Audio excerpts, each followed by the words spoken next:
Amizao fiandohan'ny taona vaovao taona 2022 izao dia mijoro reto anatranareo izay mivady miaraba anareo amin'ny anaran'i Jesosy fa nomen'Andriamanitra fahasoavana tombonandro avelomana.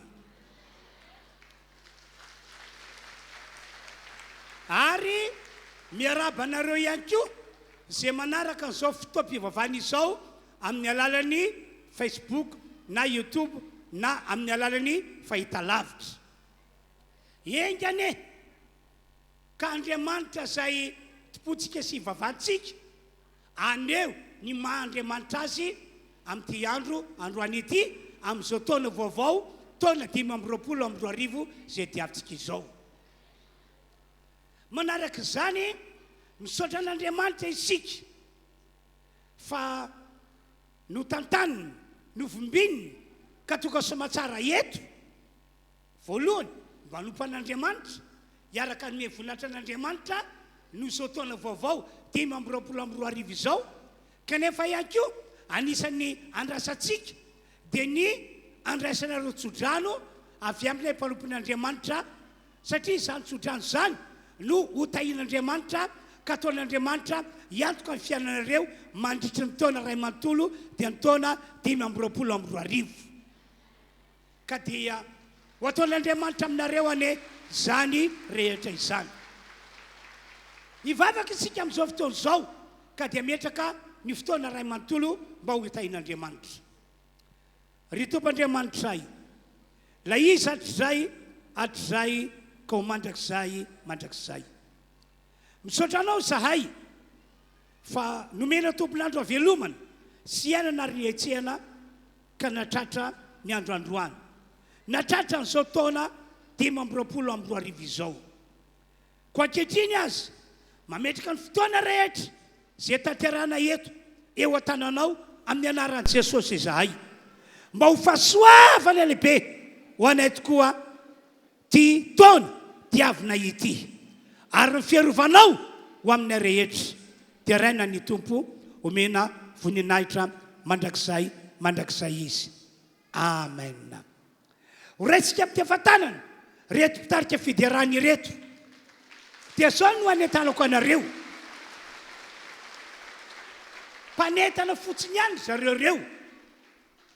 Manetana antsika mba hanao hira na hira fiderana na hira fiankofana. Fa tena andrasan'Andriamanitra melon'ny hitsofana rano anareo rehetra toka eto dia ianareo mihitsy no mandray anjara manome voninahitra an'Andriamanitra amin'ny alalan'ny hira izay anetanan'izy ireo antsika. Araka ny hita ao anaty Baiboly mantsy rehefa nandalo ady faran'izay mafy ireo vahoaka an'Andriamanitra no tarian'i Josafata tamin'izany fotoana izany dia zao no nataon'izy ireo nasiana mpanao fiderana teo alohany. Ka rehefa nioby sy nideran'Andriamanitra ireo ekipa mpidera avy hatrany Andriamanitra nitrantsehatra dia nakany amin'ny tobon'ny fahavalo. Azony olona ve zany? Nakany amin'ny tobon'ny fahavalo naniraka anjely ka nandringana an'ireo fahavalo ireo mba ho atsahatra izy ireo ny fikasana ratsy amely ny olon'Andriamanitra. Zava-dehibe tahaka izany ry havana ny akon'ny fiderana sy fiakofana ataontsika io. Ary na dia tamin'ny andron'ny ireo apôstôly azy izay azo lazaina hoe vaninandro iainantsika ankehitriny rehefa voasambotra Paoly sy Silasy ka nampidirina tao bikadrano dia ho amin'ny baiboly tamin'ny mamatonalina ny hira fidiarana sy nanao vavaka izy ireo avy hatrany Andriamanitra dia nandefa ny heriny nalozikosina ilay trano nanagadrana azy dia ho amin'ny baiboly hoe tapatapaka ny hidin'ilay varavarana ary ny sokatra mba ahafahan'Andriamanitra mamonjy ny mpanompony manandanja tak'izany ny fiderana zay ataontsika eto na ny fiankofana ka oka tsy mijery spectacle ianao fa ho mpandray anjara ho an'Andriamanitra raitsika mpitefa-tanana ny mpitarika fiderana tompo raha hitehaka ihany sika mpiahafa mafy be ho voninahitra Andriamanitra fa veritsika amin'ny derany aja ny voninahitra ho an'Andriamanitra irery ihany saotra an'Andriamanitra lehibe tsika nanomezany atsika an'ity taona vaovao ity indray mino afa taona ho an'ny zanak'Andriamanitra ty taona ity hiampitatsika any amin'le anjara voatendry zay efa nomen'Andriamanitra atsika rehetrarehetra taona atongavatsika any amin'le tany kananantsika ty taona ity amen dia mbola mamerina ny fiarabanantsika rehetrarehetra ihany natratra soa an'izao andro fotoana voalohany anompotsika an'Andriamanitra eto izao dia mbola miarahaba ny mpanompon'Andriamanitra lehibe ihany koa natratra n'izao taona izao sy ny fianakaviany tsy ho adino miarahaba ny fiangonana rehetrarehetra natratra soa an'izao taona izao ary indrindra fa ianareo zay mpanaraka any atokantrano any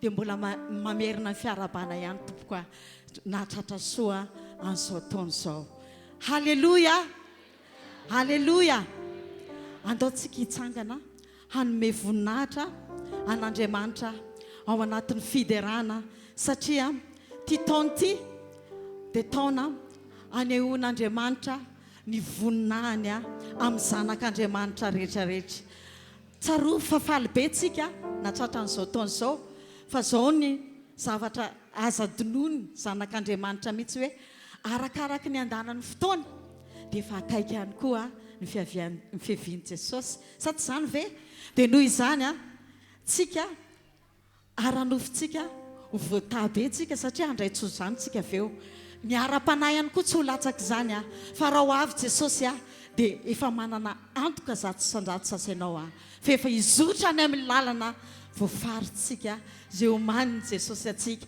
ka noho izany andao hiravoravo andao hidera hanome voninahitra an'Andriamanitra fa tsara loatra izao taona izao nda ho aritsika tompoko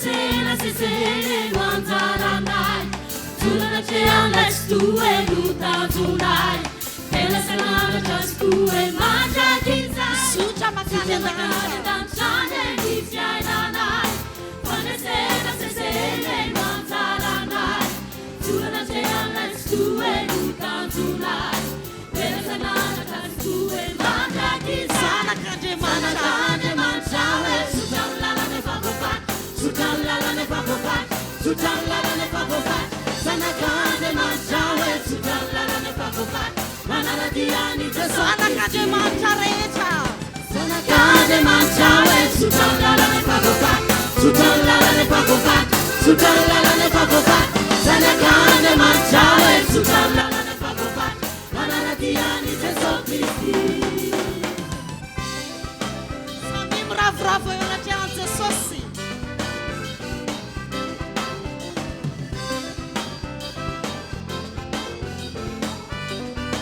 Sucha makane danchane fiananay Sucha makane danchane fiananay Pane sena se sene manzaranay Tulana cheala stue luta tunay Ela sanana stue manja kisa Sakanje manja sucha Sutramlalane favovan, sutramlalane favovan, sutramlalane favovan. Sanakande manchawe, sutramlalane favovan. Manaratiani Jesu Christi.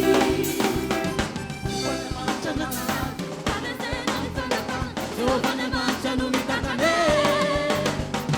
Vagalum tangai, se la giama de mia ramai, per un pitunga marane. Sanakande manchawe, sutramlalane favovan, sutramlalane favovan, sutramlalane favovan. Sanakande manchawe, sutramlalane favovan. Manaratiani Jesu Christi.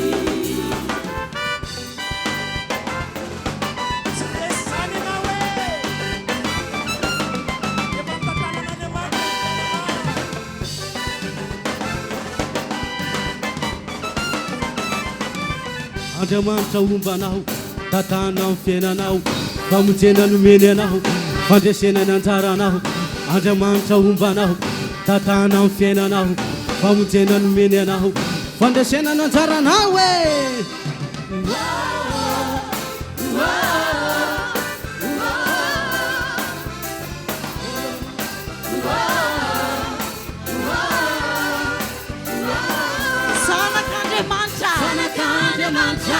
Sutramlalane favovan, sutramlalane favovan, sutramlalane favovan. Sanakande manchawe, sutramlalane favovan. Manaratiani Jesu Christi. Sanakande manchika. Sanakande manchawe, sutramlalane favovan, sutramlalane favovan, sutramlalane favovan.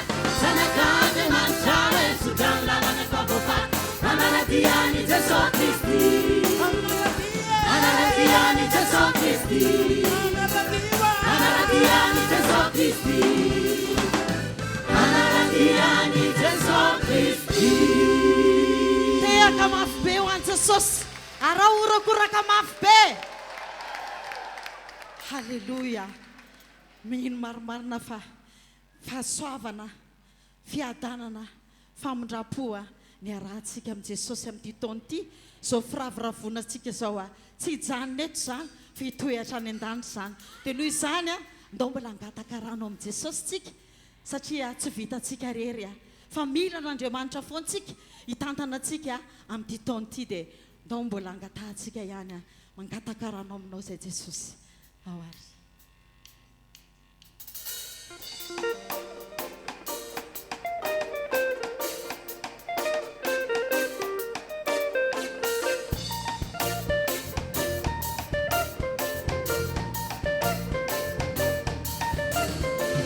Santsy sosy mangetaheta mangataka rano aminao, maniry mafofoko rehetra mangataka rano aminao.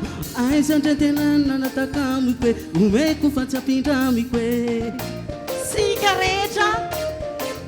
Santsy sosy mangetaheta mangataka rano aminao, maniry mafofoko rehetra mangataka rano aminao. Aiza ndrentenana nataka amiko e, omeko fa tsy ampindramiko e.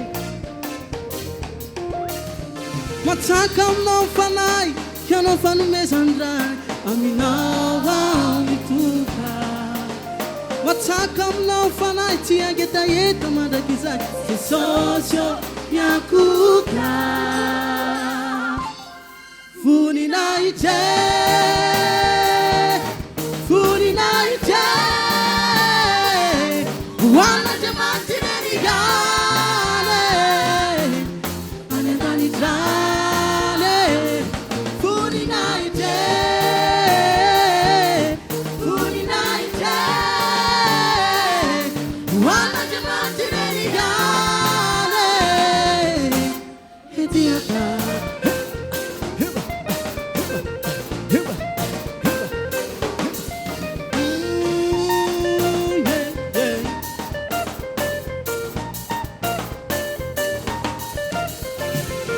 Jesosy mangetaheta mangataka rano aminao, amin'ny fanahy famarinana niterako anao hoe ho famifampo ampifaly indray ho fon'Andriamanitra ray. Jesosy mangetaheta mangataka rano aminao, amin'ny fanahy famarinana niterako anao hoe ho famifampo ampifaly indray ho fon'Andriamanitra ray.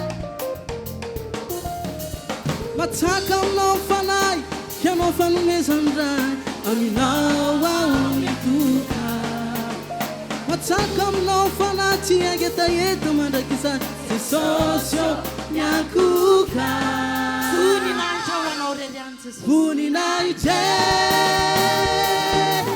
voninahitra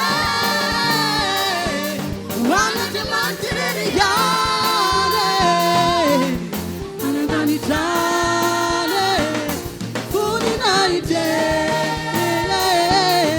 voninahitra hoan'Andriamanitra rery ihany ediada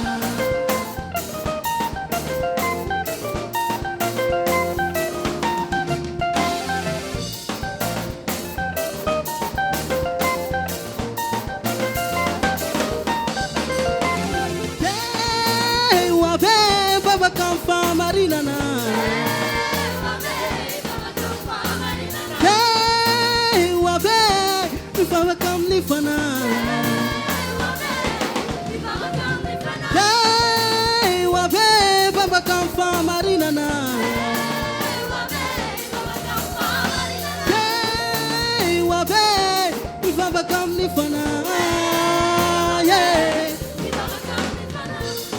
Santa Diabine Santa Diabine Santa Diabine Andriamanitra re loloamine Santa Diabine Santa Diabine Santa Diabine voninahitra voninahitra hoan'Andriamanitra rery ihany anandanitrany sotra tompo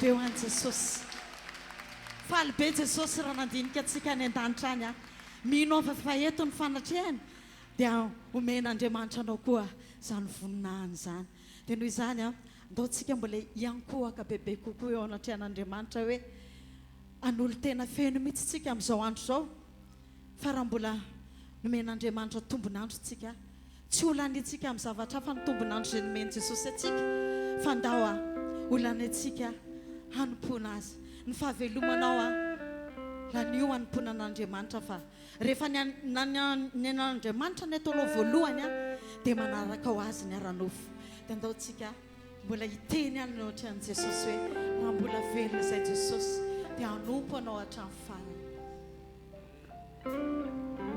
Tsanganao zanakao nantsoinao Nantunao sotra Jesosy amin'izany fitiavana Mbola palutane nanolotrany ainawa ianao tsy voavalinay Jesosy ny fahasoavana Inona Jesosy Inona navalwanawe Nahita fitiamanao lebe tuiza tenenao ny vavanao mihitsy raha mbola velona izay Jesosy la velona sono fanirico itsaokana niantony fitsi itsaokana mitsoka anao sy manome voninahitra anao itsaokanawa niandroko rehetra itsaokana hoanao tsisy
zay dia zay Ambulandelunao, sono faniriko itsaokanao, miantony fisiko itsaokanao.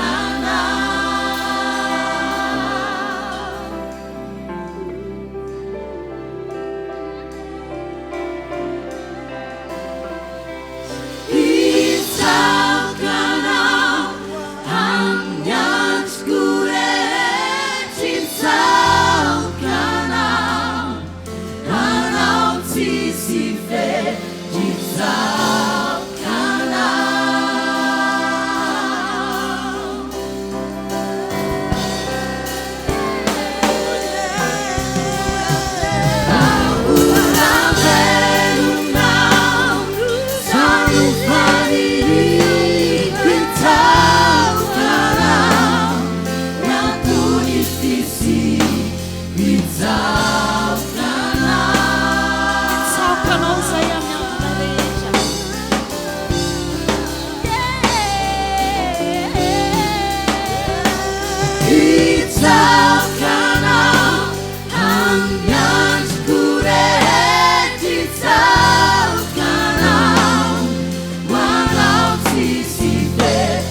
Akpiany masika rehetra tompoko. Aoka anatrika ny seza fiandrianan'ny fahasoavan'Andriamanitra ampasahina ianao. Teny Baiboly izany. Ianao to amin'Andriamanitra mba hiankohaka eo alohan'ny seza fiandrianan'ny fahasoavana. F'Andriamanitra kosa hitsandaniny dia andray anao izy, amelany heloka ao izy, ary anadio anao amin'ny alalan'ny rany Kristy Jesosy zanany sy efa nalatsaka teo ambony hazo fijaliana. Anao zahay ry Andriamanitra io. Omena voninahitra mandrakizay ianao amin'ny anaran'i Jesosy. Amen. Mazoa toerana sika rehetra. Amin'izao fotoan'izao indray isika dia iroso hitondra ny fanatitra na ny fanomezana etsika mamatsy ny fanjakan'Andriamanitra. Zao ny teny voalazan'ny boky Malaki. Ho anareo izay efa notain'Andriamanitra tamin'izao fiandohan'ny taona izao, dia hoy izy, eto ny ampahafolon-karena rehetra mba asiana sakafo, mba asiana hanina ao an-tranoko. Ary vi anareo aorinan'izay fanaterana ny ampahafolon-karena izay, avy mizaha toetra hoy Andriamanitra. Fa hosokafako anareo ny varavaran'ny lanitra ka ampidiniko fitahiana manambiampy ho anareo. Raha ekentsika amin'ny finoana zany teny izany ka anaovantsika fampiarana dia ho arak'izany tokoa no ho ataon'Andriamanitra amintsika amin'ity taona 520 zay tiavintsika ity ka dia iroso amin'izay sika rehetra rehefa avy eo moa tatazana eny toerana ny fanatitra fanaontsika mahazatra mbola nao iray ihany isika rehetra ao anatin'izany mandroso ianareo izay hitondra ny mpafolokarena dia tatazana eny toerana fanatitra fanaontsika mahazatra tompoko alefa azy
Sambala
jesosy. Halleloia.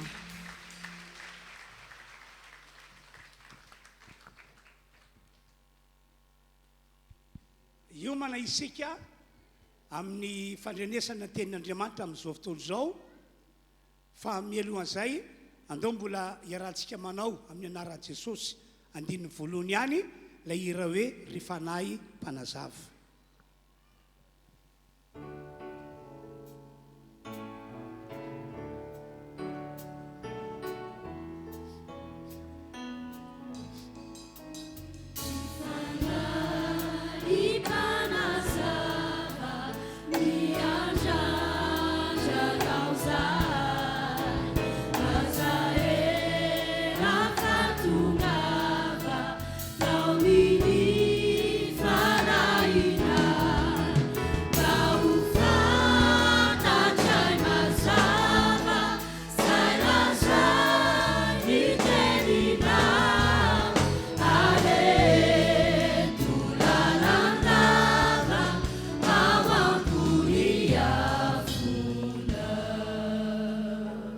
Ometsika toerana reto mpitarika fiderany reto. Ny afatra lehibe entiko anareo amin'izao fiandohan'ny taona izao sady raisiko hoe vaovao mahafaly be ho antsika dia ity. Zay rehetra nino an Jesosy ho mpamonjy ity izao tontolo izao ity, nino an Jesosy ho irak'Andriamanitra ray avy any an-danitra ary indrindrandrindra nandray an Jesosy ho ao anatiny mba hitoetra ao anatiny dia ambara amin'ny Baiboly fa olon'Andriamanitra izany olona izany. Tena olon'Andriamanitra, olon'Andriamanitra tahaka ny zanak'Israely mihitsy izy. Halleluia. No zany ho antsika tonga eto raha tianao ny anana atoka eo ny atren'Andriamanitra amin'izao vaninandro diavintsika izao mba ho isan'ny olon'Andriamanitra tokoa dia izay mino an Jesosy ianao, mino azy ho mpamonjy anao, mino azy ho irak'Andriamanitra avy any an-danitra amonjy ity izao tontolo izao ity ianao. Ary lehibe indrindra ampandrosoy ao anatinao Jesosy, ome toerana ao anatinao Jesosy. Zay rehetra miroso amin'izay dikan'izay dia ambara amin'ny Baiboly ho iaho hoe olon'Andriamanitra izy. Antoke vakitsika ny Efesianina toko 2 dia ny andininy 1:12, 2:12 ary 7:12. Ary raha tsara ke voasoratra koa tsarovy fa fahiny ianareo zay jetlisy araka ny nofo ka nolazany ny voaforatanana teo amin'ny nofo hoe tsy voaforo.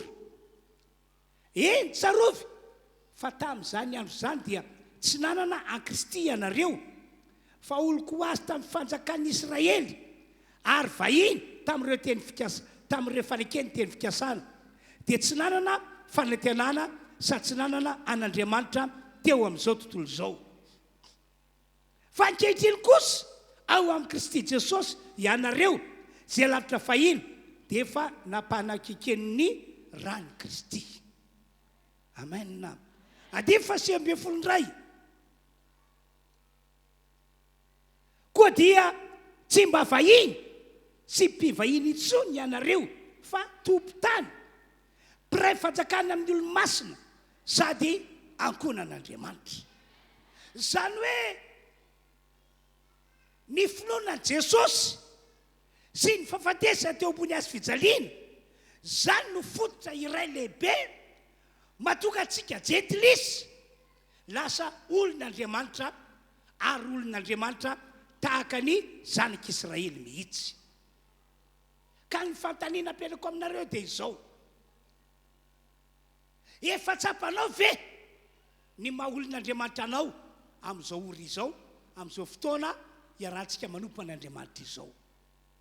Aoko fantatsika rehetra fa ny etikety etitsika hoe kristianina aho, vavaka riananao olona takzao momba tsy mikonty zany eo anatren'Andriamanitra tsy matokanao tsy matokatsika eken'Andriamanitra hoe olon'Andriamanitra raha ohatra ka zay fotsiny no iateratsika sy iankenatsika fa ny andrasan'Andriamanitra dia hoe ianao toka eto miny fianao fa Jesosy no mpamonjy Jesosy la irak'Andriamanitra avy any an-danitra ho famonjena zao tontolo zao miny fianao ary rehefa ndroso tamin'ny dingana lehibe vianao ianao hoe nanome toerana Jesosy ao anatinao ary efa mitoetra ao anatinao izy raha ohatra ka efa ndroso tamin'izay dikan'izay ianao bravo be ho iao tsy adekevitra fa ho ny baiboly olon'Andriamanitra tahaka ny zanak'Israely ianao amen noho izany amin'ny maha olon'Andriamanitra anao minoy ianao fa tahaka ny tondrahan'Andriamanitra andreo zanak'Israely tamin'izany fotoana izany ho amin'ny fandresena lehibe no hitondrahan'Andriamanitra antsika olony amin'izao vaninandro zao ho amin'ny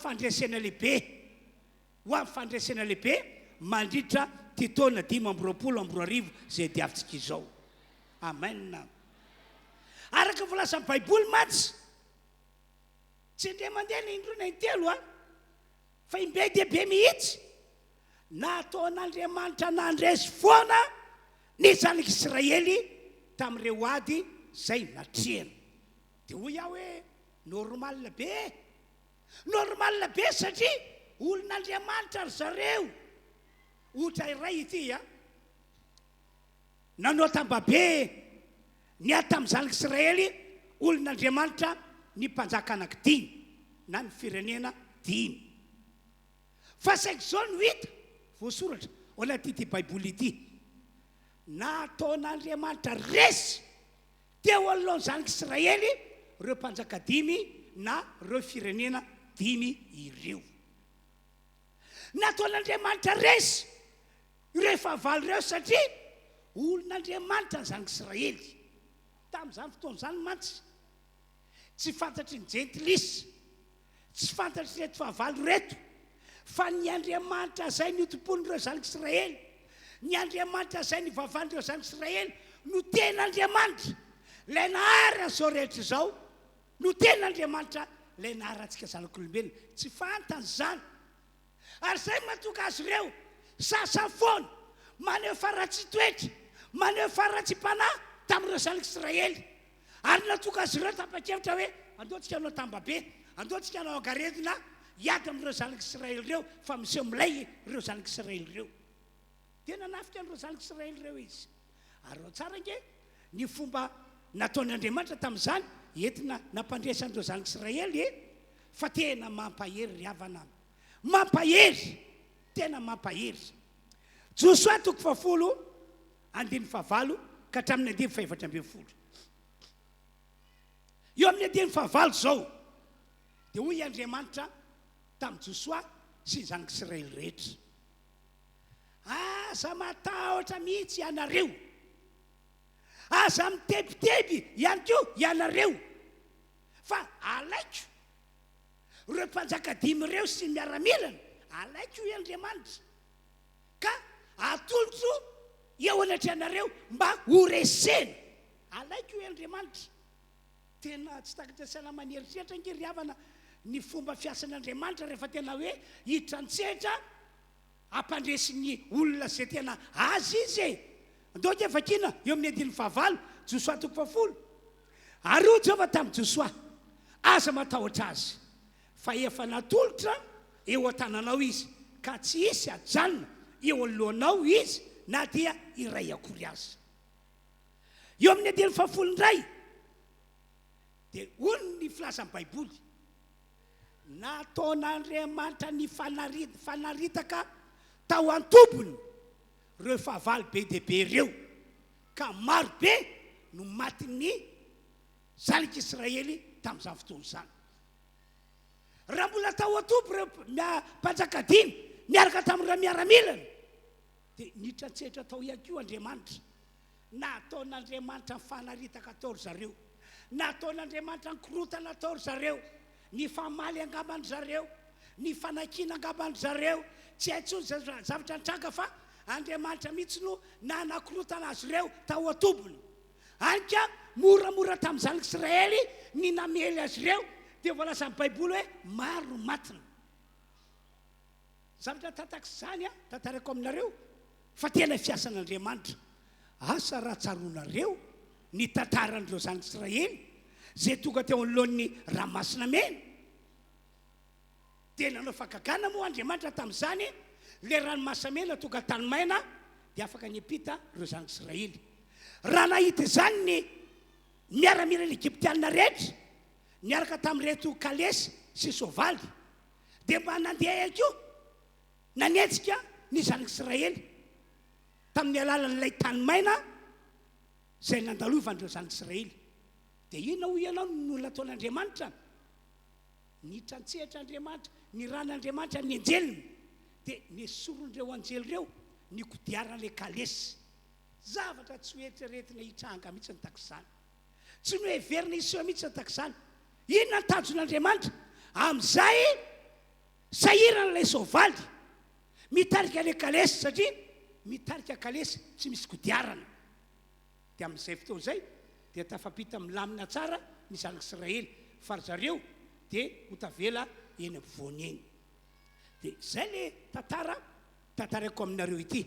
Nataon'Andriamanitra ny fanaritaka ireo mpanjakadiny niaraka tamin'ireo miaramilana. Ataoko efa kitsika amin'ny 10 hoe ary Jehova nampifanaritaka ireo teo alohan'Israely, ary namely ireo tany Gibeona izy ka nafaty maro be, sady nanetsika azy tamin'ny fiakarana makany Beti-orina izy ka namely azy hatrany Azeka ka hatrany Makeda.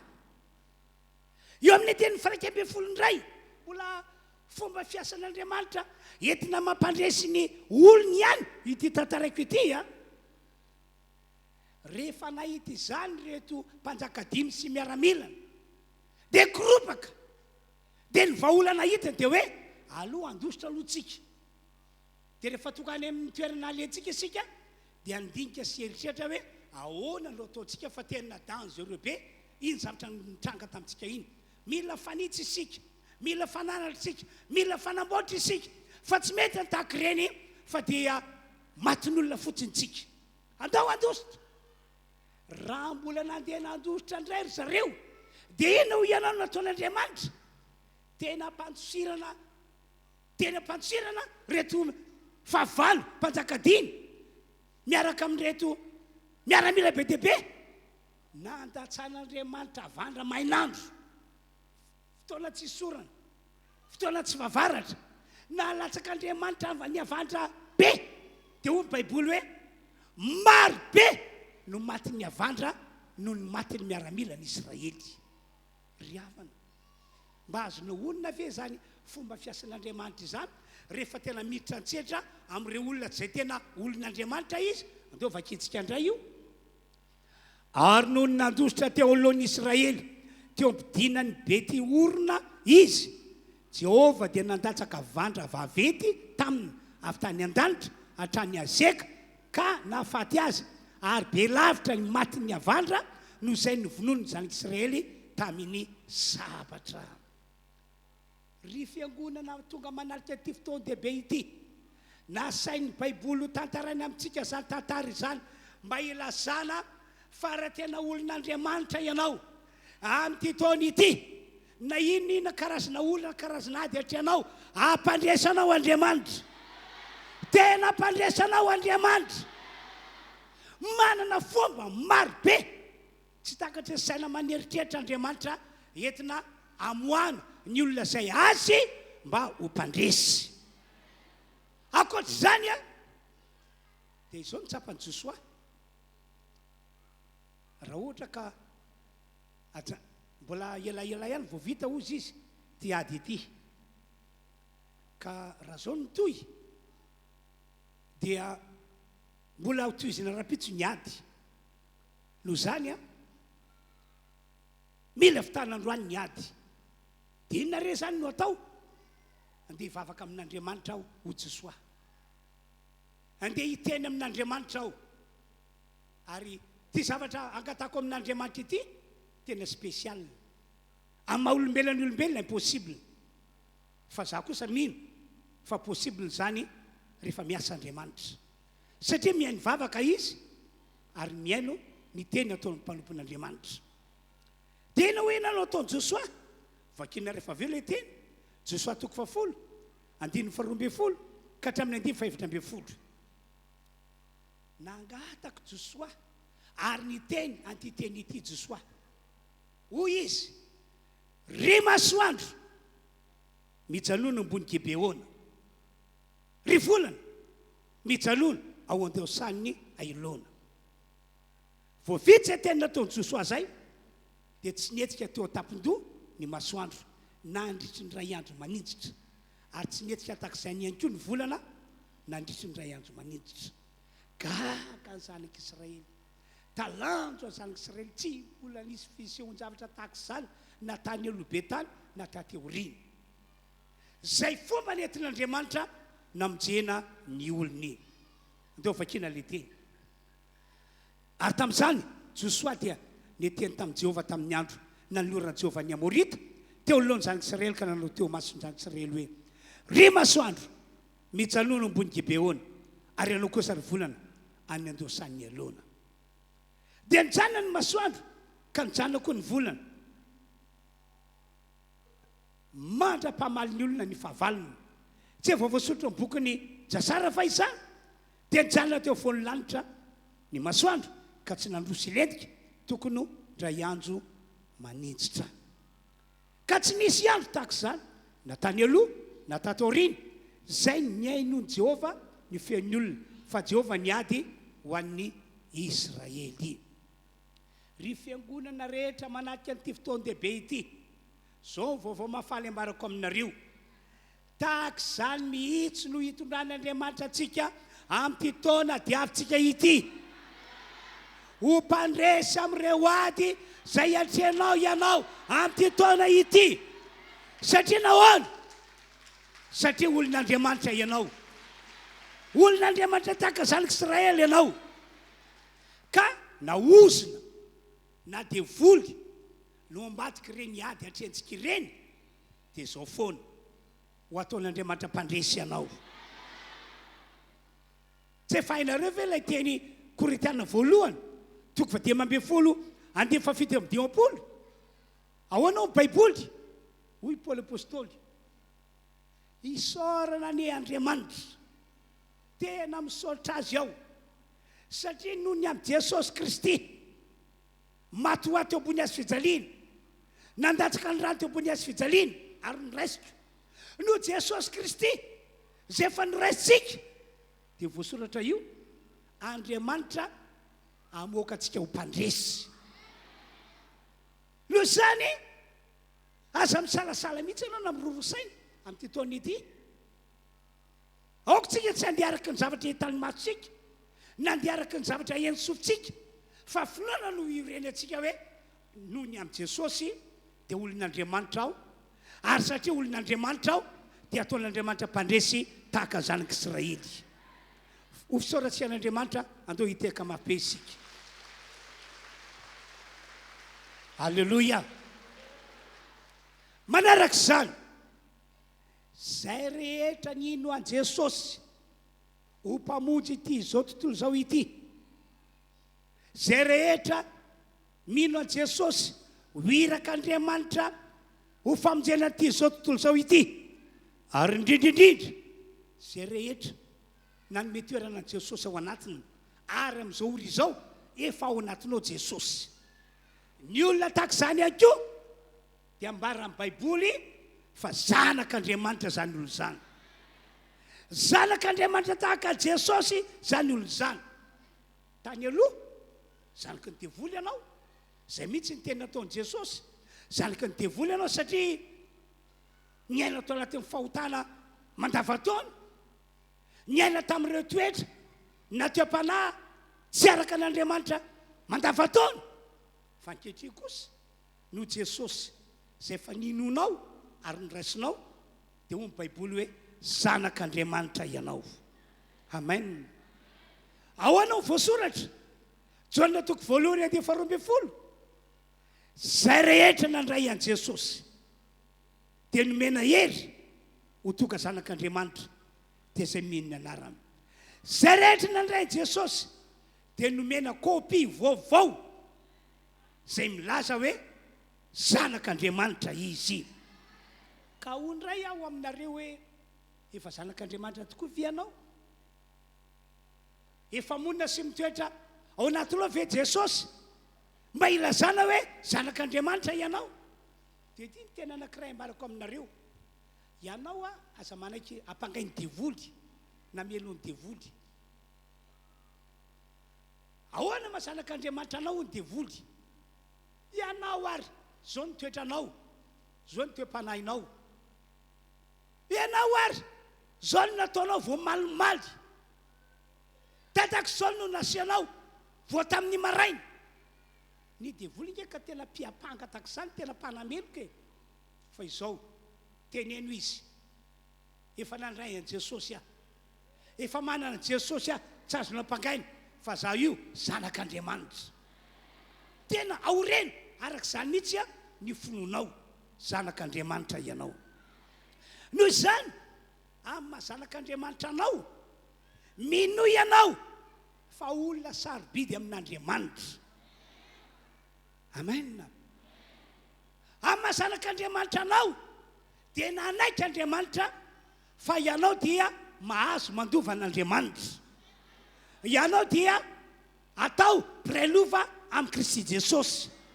Andao ke fakitsika amin'ny Baiboly Romana toko 9 andiny faha 9 sy faha 7, ny fanan'Andriamanitra dia miara-milaza amin'ny fanantsika ato anatsika fa zanak'Andriamanitra isika. Ary raha zanaka dia mpandovan'Andriamanitra, eny sady mpandovan'Andriamanitra aloha prelova amin'ny Kristy koa. Zava-miafo zany ry havana, tsy takatra saina maneritreritra ny famarinana zany, kanefa dia zany ny toerana nametran'Andriamanitra antsika ankehitriny no Jesosy Kristy ihany. Amin'ny zanak'Andriamanitra anao ihany koa, amin'ny zanak'Andriamanitra antsika dia ekeo ny famarinana ty teny ambarako aminareo ity. Mandritry ny fahavelomantsika eto ambony tany dia ho raisin'Andriamanitra didy sy andraikitra ihany koa isika. Amen. Tena hoe Andriamanitra le nahary an'izao rehetra izao, le nahary anao, le nampisy anao, le namela anao mbola velona amin'izao taona 524 izao, izy no andray adidy anao, andray atanana anao, andray andraikitra anao. Fahasoavana ke zany ry havana, tena mila mino zany isika, mila manaiky an'izany isika mba ahafahan'Andriamanitra maneho ny mandriamanitra azy amin'izao taona 524 izao. Isaia toko fa 5:1 andininy fa 1:12. Zao ny lazain'i Jehova, ny ray masin'Israely dia ny namorona azy. Ny amin'ny zavatra ho avy no antany ho ahy, ary ny zanako ianareo zany, sy ny asa tanako ianareo ihany koa zany. Dia hoy Andriamanitra hoe aoka ho aditoko ihany zany olony zany.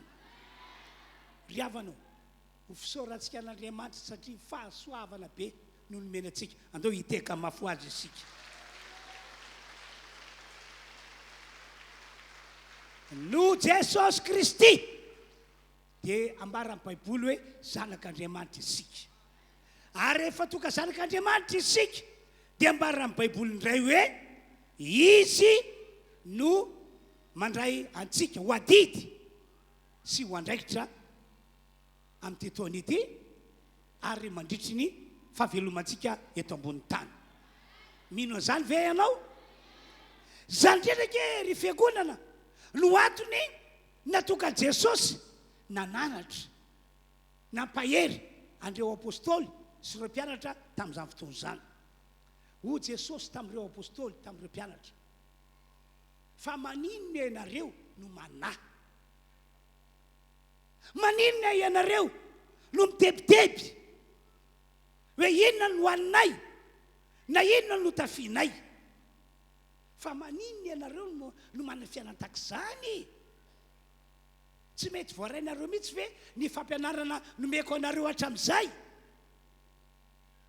mba jereo ike ny voromanidina ho Jesosy tsy mba mamafy izy ireny tsy mba mamboly izy ireny tsy mba mitona ho any antsopotra izy ireny kanefa ny rainareo izay ny an-danitra no mamelona azy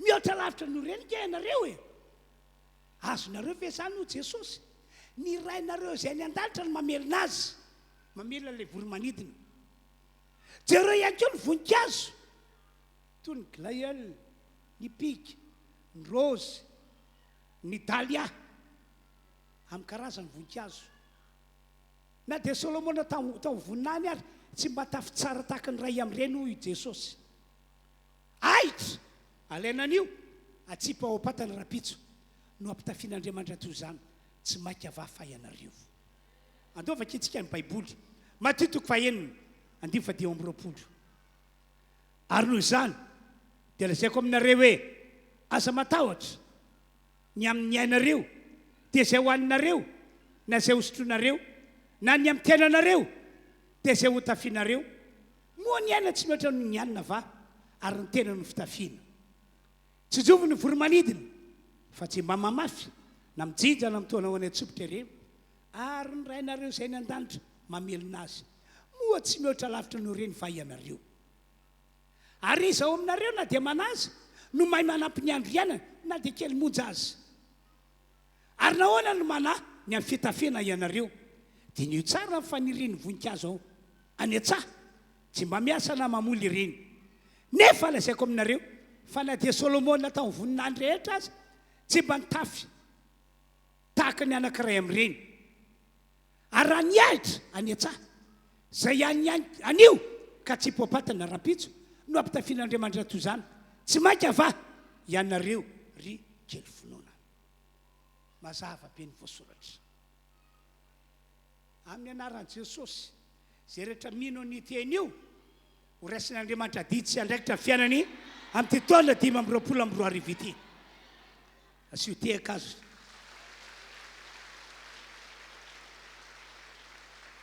eno tsara ihany koa zao teny ataoko izao marina fa ao anaty vaninandro farany isika inona moa ny zavatra tsy maintsy mitranga rehefa migadona ny andro farany Timoty 2:2 hoy ny baiboly any aparany any dia isy andro mahory isy fasarotana amin'izao taonjato fa 120 taona arivo fahatelo zao no isehony zany any aparany any dia isy andro mahory isy fasarotana andalo fahoriana sy fahasaranana amin'ny karazany ny olombelona amin'ny andro farany amin'izao vaninany dia avintsika izao tsy atsika lavina fisin'izany tsy voatohatra amin'ny saina sy amin'ny namokon-doha ny fisin'izany fahoriana sy fahasarotana izany fa izao satria olon'Andriamanitra ianao satria zanak'Andriamanitra ianao dia ho avan'Andriamanitra ianao amin'ity taona dia avintsika ity tsy takatra saina maneritreritra ny famarinana izany satria rehefa tena mandinika anao tena tsy miamora ny fiainana fa miasarotra rehefa tena mandinika anao dia ianao azy efa tena natsapa ny famarinana izany fa saingy amin'ity taona ity ho asehon'Andriamanitra mandriamanitra azy ho asehon'Andriamanitra mandriamanitra azy ho tanteran'Andriamanitra sy ho amarinina amintsika mandritra ty taona 5:20 arivo ity rehefa minanina ao amin'ny Malakia 2:7 zao ny voasoratra ka dia ho hitanareo indray ny tsy fitoviany marina sy meloka dia ny manompo an'Andriamanitra sy ny tsy manompo azy dia ho hitanareo indray ny tsy fitoviany olon'Andriamanitra sy ny tsy olon'Andriamanitra dia ho hitanareo indray ny tsy fitoviany zanak'Andriamanitra sy ny tsy zanak'Andriamanitra 20 zao ny zavatra hitranga fa indro avy ny andro mandorotolo ny fatany fandoroana izy ary mpirery rehetra sy mpanao ratsy rehetra dia vody vary ka dia andoro azy ny andro zay ho avy ho Jehovah tompomary ka tsy asy miangana na ny fakany na ny sampany. Eo amin'ny 120. Ary posaka aminareo zay matahotra ny anarako, zay fatoka oloko, zay fatoka zanak'Andriamanitra, ny masoandro famarinana, manana fanasitrana ao amin'ny tanana izy, ary voaka ianareo ka hifaly vanja to zanako bova.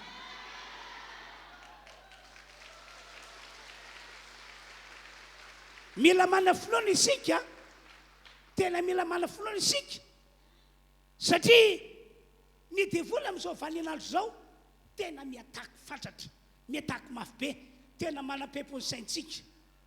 Andeha ho aiza eo e, andeha ho aiza eo ianareo, andro maory zao, andro fahasarotany zao, ny tsiraray avy dia isany hibaby an'izany avokoa. Ohatr'izany zany miataky ny devoly, fa itsika mila mitoetra amin'ny finoana, tsy ny teny devoly no marina, fa itsika dia miorina amin'ny teny naloaka ny vava amin'ny baiboly, naloaka ny vava an'Andriamanitra. Amen na. Zao ny zavatra hitranga amin'ny taona ity. Tena ho avan'Andriamanitra ny olona manompo azy sy ny olona tsy manompo azy. Ary possible maro amintsika ny hijory vavolombelona dia mety teny ny olona hoe aza mirere, aza dedadetake, ahoana koa mahapossible an'izany. Ianao zay olona mandady tongotra efatra noho ny fantrana sy fahasaranana, ianao ve tonga tako zao? So dia misy zavatra kosa ao ambadika ao hoe possible hitranga ny zavatra tahaka izany, satria tsy maintsy tanteraka io voalaza io hoe hivoaka ianareo dia hifaly evanja tsy amikimikina tahaka zanako bova. Amen. Izy zavatra tsy ampozinao mihitsy, tsy mieritreretinao hitondran'Andriamanitra anao amin'ny tetoana ity. Tsaroko ilay teny nambaran'i Paoly hoy izy, zay tsy mbola hitany masonao, tsy mbola reny sofinao, tsy mbola indra tao-ponao, ny fanamboarin'Andriamanitra ho an'izay ty azy. Ho tanteraka amin'ny tetoana ity izany, ho tanteraka amin'ny tetoana ity izany. Akoatr'izany ny fiangonana amin'ny maha-olon'Andriamanitra atsika, amin'ny mahasanak'Andriamanitra atsika, dia mendrika ny anehoana ny fahatanterandro eo teny fikasana voalaza ato anatyity baiboly ity isika. Inona ny antony? Satria rehefa tonga olon'Andriamanitra isika, tonga zanak'Andriamanitra isika, dia miaraka amin'izay ihany koa dia milaza amin'ny baiboly hoe zanika ny teny fikasana ianareo, zanika ny teny fikasana tahaka ny Isaka. Andaoka vakina ny Galatiana 4:7-20 hoe fa isika ry rahalahy dia zanika ny teny fikasana tahaka ny Isaka. Amen. Isaka lay antsoina hoe zanaky Abrahama dia ambara amin'ny baiboly hoe zanaky ny teny fikasana. Dia amin'ny mahazanika ny teny fikasana azy dia Andriamanitra mihitsy no mandray aditsy sy mandray andraikitra ny fiainana. Ndray mandeha azy ny vahiny tany amin'ny tany Filistina, Isaka sy ny ankonany. Zany tany Filistina zany tamin'izany fotoana zany nandalovana mosary faran'izay mafy be. Dia inona ny tranga? Hoy ny baiboly hoe rehefa namafy tamin'izany tany zany Isaka, rehefa nanao bizina tao amin'izany tany zany Isaka, dia notahian'Andriamanitra be ny fiainana. Tsy voasaka ilay mosary ny fitahian'Andriamanitra. Dia voasoratra hoe dia namoavy zato eny Isaka, ary tonga mpanan-karena be mihitsy Isaka. Gaga Abimeleka, mpanjaka ny Filistina tamin'izany, tena gaga. Farany azy nanatona any Isaka mihitsy izy. Hitanay maromariny izao fa ny Andriamanitra mitahanao. Resy lahatra izahay fa tsy vitanao zao, tsy toka amin'izao toeran'izao ianao raha tsy Andriamanitra no miaraka taminao nombanao. Amin'ny anaran'i Jesosy satria zany ka te fikasana ihany ko sika am'ty taona ity amokatra be ianao hotahina be ianao amin'ny anara Jesosy rano bizy ianao hotafitanao zany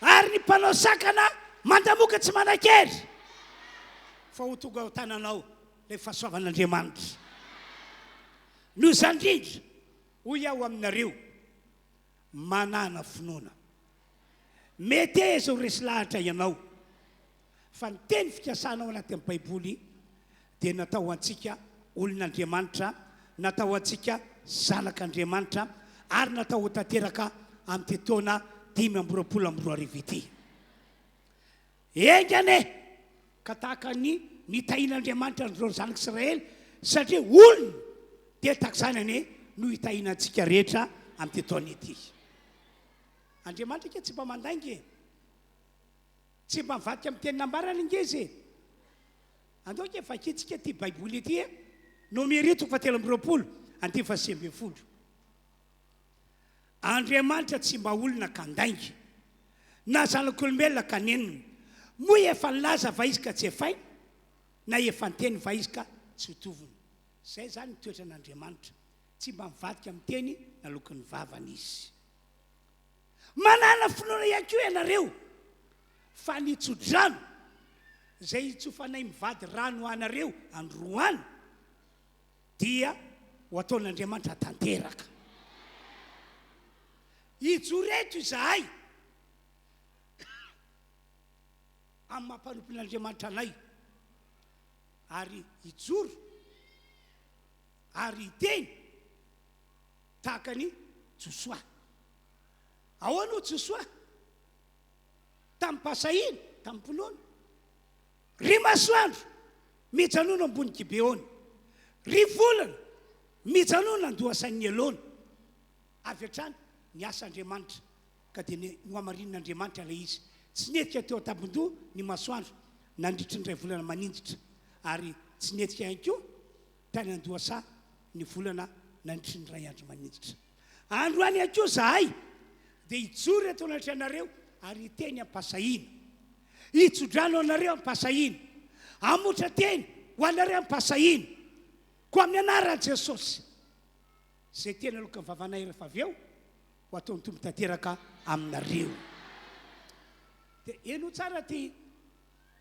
fanetanana anetanako anareo ity famaranana ny afatra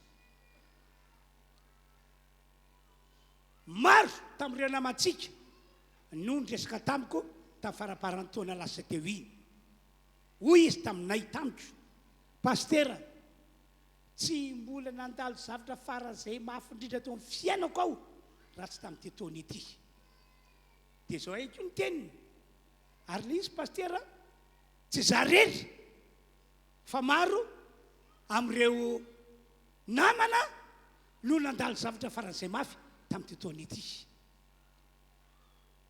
zany hoe reo olona tovitovy kilasy amin'ny lafiny ara-pianana zany io ny tantara hoe mafy nandalovana tamin'ity taona ity mantsy ny taona 2024 dia hoy aho hoe mba nisaotra an'Andriamanitra ve zany olo zany mba nanome voninahitra an'Andriamanitra ve satria zay no nandalovana tsika mantsy tsy noho ny zavatra tsara sy nafinaritra be ihany no isaorantsika an'Andriamanitra faraka ny voalaza amin'ny baiboly mila misaotra an'Andriamanitra amin'ny zavatra rehetra dia fanambara tamintsika ny ohatra mikasika any amin'ny tantarany Joba dia zao no adin'le olona tsy misy zao 2025 zay anehoan'Andriamanitra fahasoavana lehibe tsy misy toy zany raha tsy mandalo taona 2024 izy eno inge ty tena mbarako aminareo ity mikasika any amin'ny tantarany Josefa mbola zazatsy amin'ny taona izy tamin'izany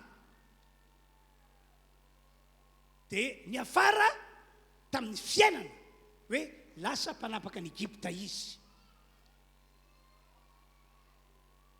mihitsy mpanapaka ny Egypta ny seza fiandrianana no tsy nitovizany tamin'ny Farao fa izy mihitsy no lasa mpanapaka ny Egypta impossible zany hoe firene-kafa lasa lehibe tarika le firenena anankiray.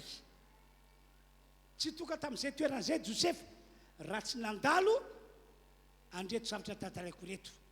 Tamin'izy mbola 17 taona dia nanehoan'ireo rahalahy faratsy toetra izy noho ny fialonana io.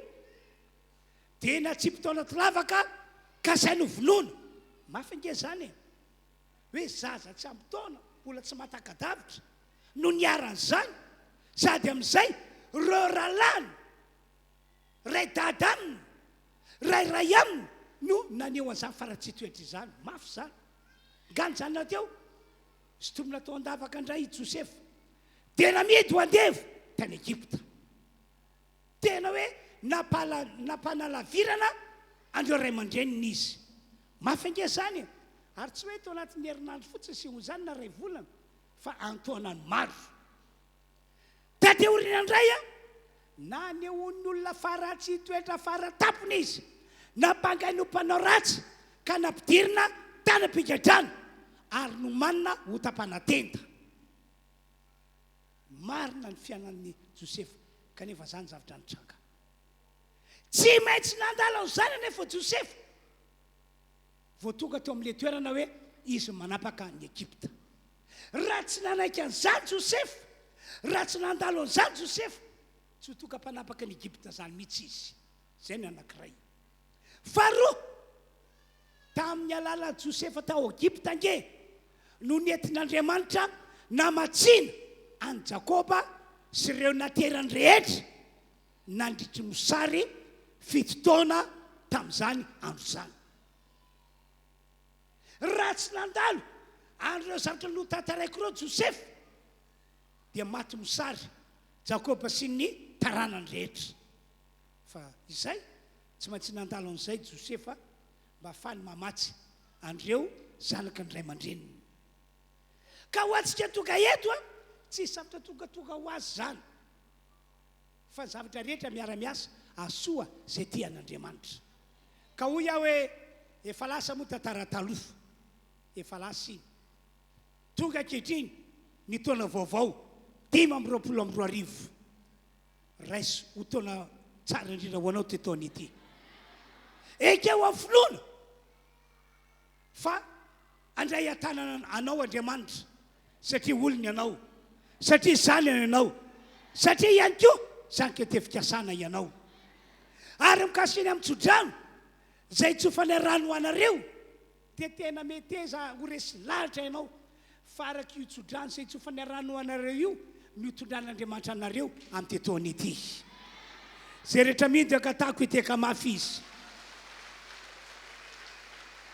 Ataovy mafy be ny teka ao, ataovy mafy be ny teka antsika rehetra tompoko ao. Alleluia! Ny voninahitra ny eo an'Andriamanitra andeo tsika rehetra amin'izao fotoana izao hiaraka hivavaka. Tena hiaraka hivavaka, saotra an'Andriamanitra, akasitraka an'Andriamanitra. Ary saotra azy fa tsara ho antsika ty taona ity. Asehoy amin'ny finoana amin'ny alala vavaka ataonao zany ry havana nda ho ary vavakantsika.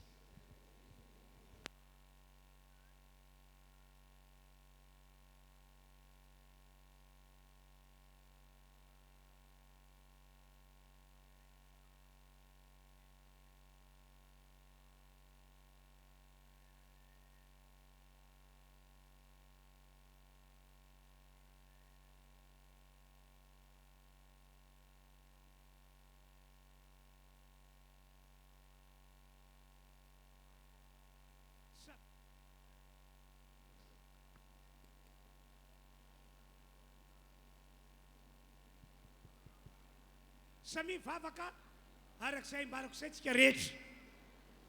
Samy vavaka arak'izay nambarako izay tsika rehetra.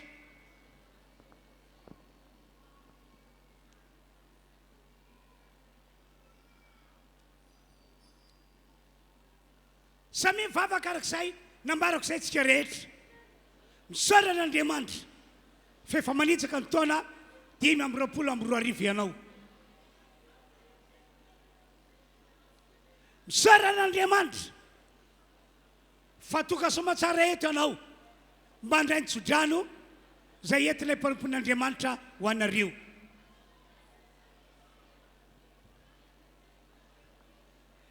samy vavaka arak'izay nambarako zay a tsika rehetra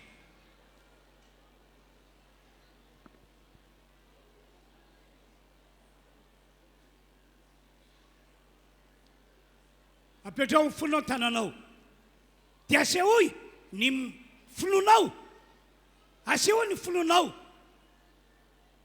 asehoy fa ianao dia ho avan'Andriamanitra amin'ny tetoana diavintsika ity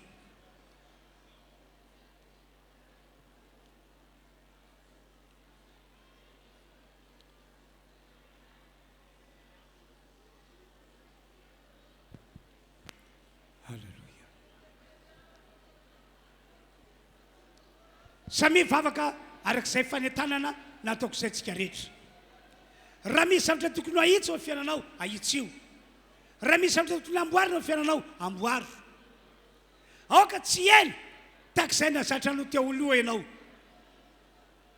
mba fan'Andriamanitra miasa eo amintsika rehetra amin'ny tetoana 5:24 ity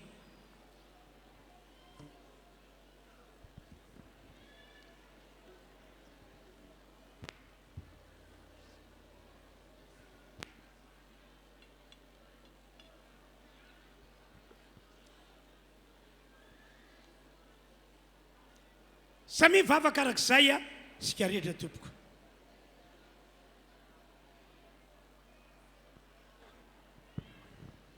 sotra ny Andriamanitray aterina niterany sotra ny ajany voninahitra satria azoko antoka fa niainao izao vavaka sandratra amin'ny fiangonana izao ianao ary nizaniza teto amin'ny toerany ity androany avonina ndray izany teninao izany Andriamanitra dia amarinao sy tanteranao amin'ny fiainany tsara ry avy izany manomboka amin'ny teny rano ity dia mitera misaotra mankasitraka mame voninahitra naranao araiky satria Andriamanitra tsara ianao sady mpanao ny tsara voninahitra ao n'Andriamanitra fa ankehitriny kosa nefa didiko ny fanampangalateny rehetra foanako amin'ny anaran'i Jesosy Kristy miala amin'ny sabatan'olona miala amin'ny isatokantrano tsy manana anjara eo amin'ny fiainan'ny tsara ry avy izany fa ny teny rehetra izay nafafy teto androany dia votsy mety levina ary amoa avy zato eny eo amin'ny fiainan'ny tsara ry avy izany misaotra ry Andriamanitra eo anao ndera anao satra ny ajany voninahitra ho an'ilay atrehatra ary mandrakizay mankasitraka ray ny anaran'i Jesosy amen alleluia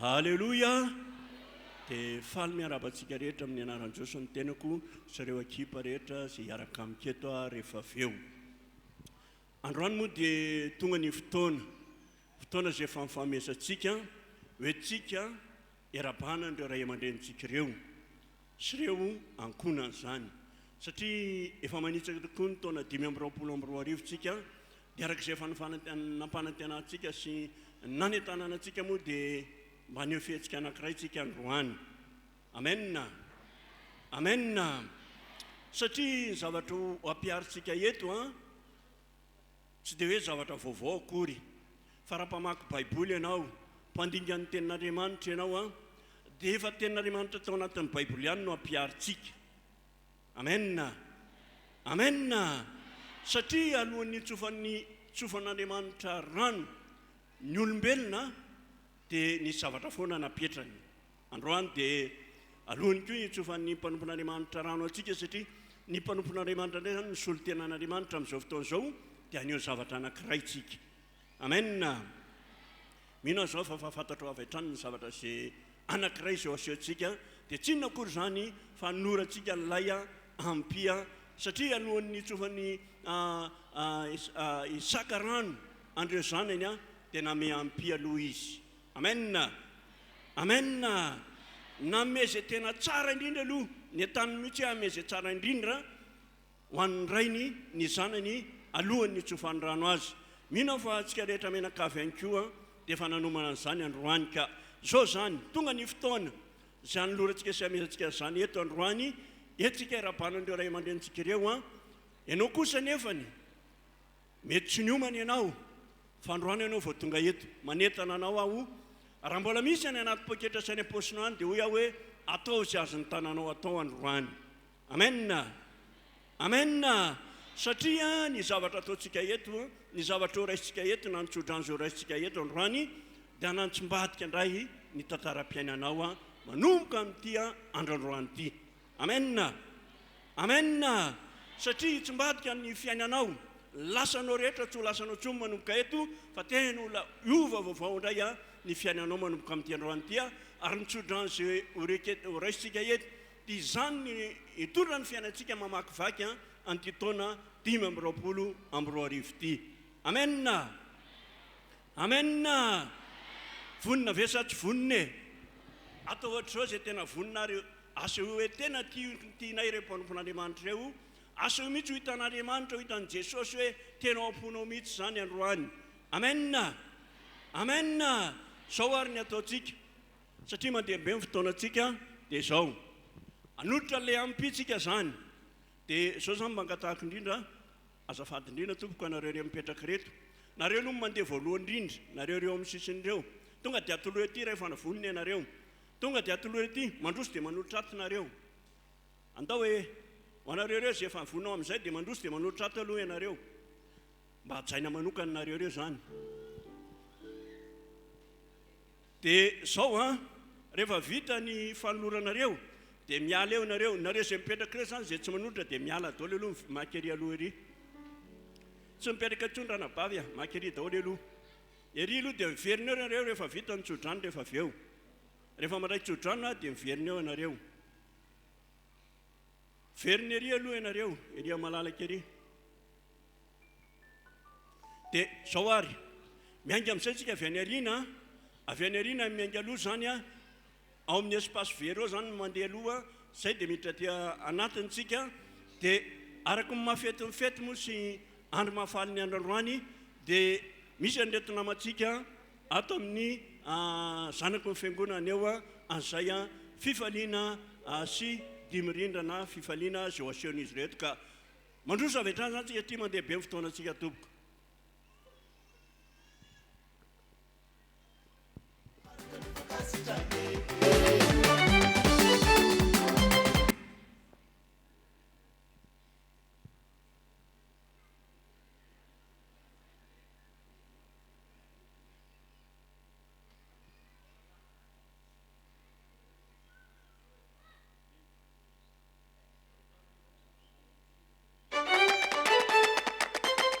mandrositsika dia sika mandroso zany tsy miverina amin'iny ampovoany iny a fa tian'n'ilany avisy avanantsika no miverina zany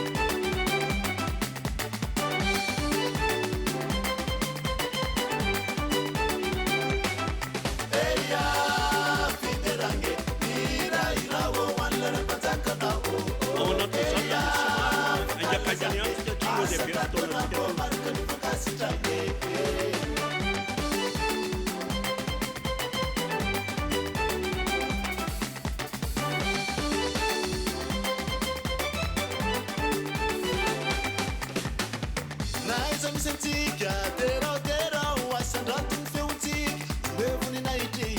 azony fa marinana anao anao iray kotsy sikofetra baba natao ao iterana hanambarana tsarana hoe tory ny fitiavana hoe zanakao ao iaba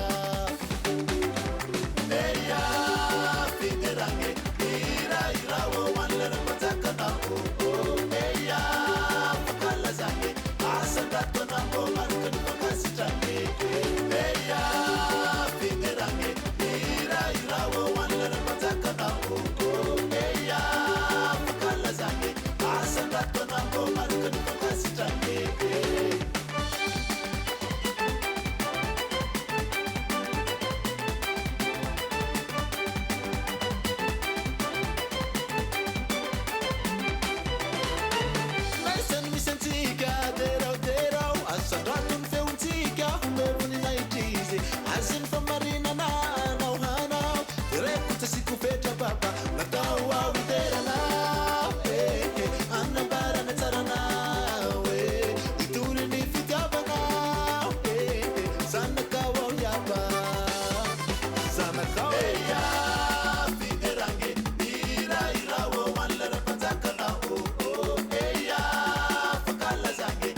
somary malakilaky dia atao amin'ny akavanana atao amin'ny akavia afaka manodika amin'ny akavitsika dia atao amin'ny akavisy avanana dia amin'izay tsaraiky amin'ny avisy avanana dia afaka malaky dia malakilaky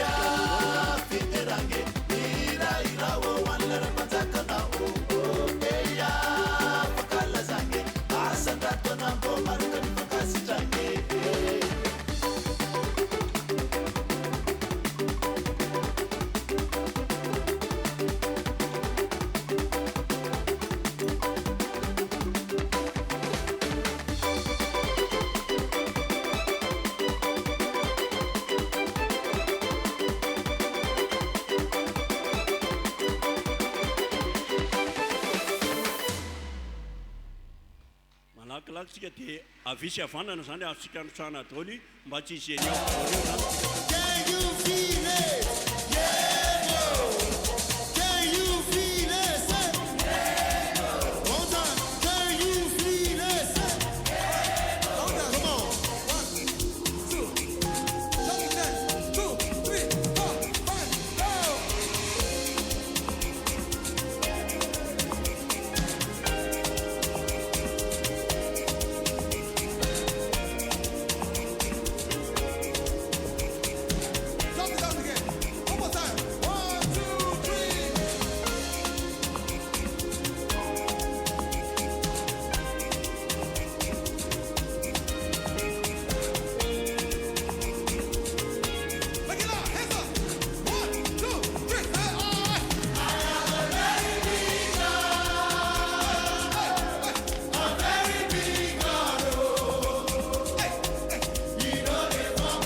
afaka mandeha avisy avanana tsika dia amin'izay tsy ny lalana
Alleluia. Dia isaorantsika n'Andriamanitra lehibe zay dia mankasitraka antsika rehetra fiangonana ihany koa zay nitsangana ka nanateraka zay zany. Amin'izao fotoana izao dia tonga dia miomana avy hatrany indray ny groupe 21 ka hatramin'ny 27 sy ireo solotena ny sekoly Alahady ka hatrany ny raim-pianakaviana tonga dia miakatra avy hatranytsika mandeha dia mandeha zany ny fotoana dia ao anatin'izay ihany koa tsika izay mitondra ny vokatry ny tany ireny raha mbola misy any dia tonga dia miakara avy hatrany zany tsika mandeha be ny fotoanantsika tompoko. Dia ao anatin'izay moa sady mandroso ireo solotenan'ny groupe izay voatonona teo sy ireo solotenany antetỳ tsirairay avy dia hitsangantsika rehetra amin'izao fotoana izao. Hitsangantsika rehetra ndray ireo ray aman-drenitsika amin'izao fotoana izao raitsika avy aty avatany izy miaraka amin'ireo tanora kely madinika raisika raisika izy tsy hitsangana